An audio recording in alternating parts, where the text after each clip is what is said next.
Foreign Affairs Minister Carl Greenidge has stressed the need for Guyana to enlarge itself on the international scene as it relates to economic integration. The minister, speaking on Thursday during a press conference, said the country has made significant inroads in its trade and investment efforts, as he explained. We have been approaching investors and distributing information provided to us by the sector agencies and of our own volition in a number of new jurisdictions that we have not been especially active in the recent past, and these would include Eastern and Central Europe. And there have been a number of inquiries here. We have in my own official visit to Russia, which is the first that was made to Russia by any of our governments in recent times, not only had discussions with the Foreign Minister of Russia, Mr. Lavrov himself, who had shown not only extensive knowledge of Guyana, but an interest here, a number of businesses in Russia, apart from the ones that are already here, which would include Rusal, for example, in technologically advanced areas. They're interested.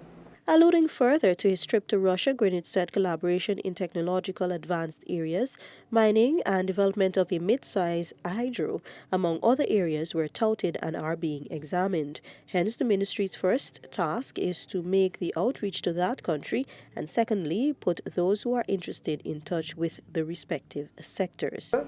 And that is where a lot of them are. In the case of Russia, that's an example. We've had discussions with other Eastern and Central European states, also which show a capacity and an interest in technological areas and in renewable energy.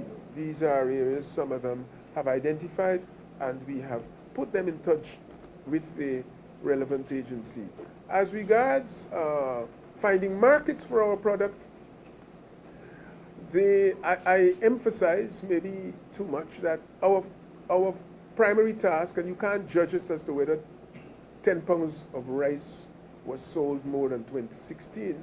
Our primary task is to interface with bilaterals and with multilaterals and with the multilateral agencies to look at the framework for trade that they have.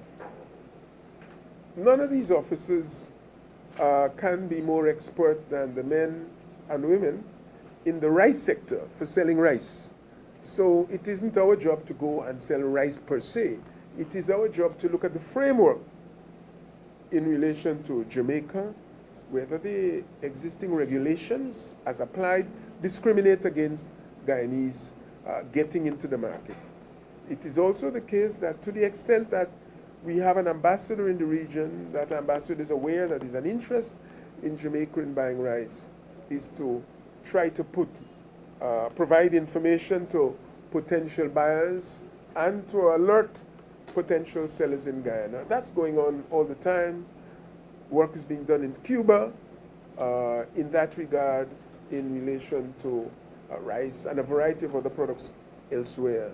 In the more non-traditional markets, in the Near East and the Far East, we have also held and had discussions, and you would have seen in recent times, even less than a week ago, representatives of Finland, Bangladesh, and others were here, and we try as far as possible to gauge, Pakistan as well, their interests, their capacity in buying the products. According to the minister, many of these countries face challenges with regards to transportation, given their location. He also disclosed that an office would be set up in Geneva, Switzerland, pointing to the fact that headquarters of many international agencies are stationed there. For Newsroom, Stacey Carmichael.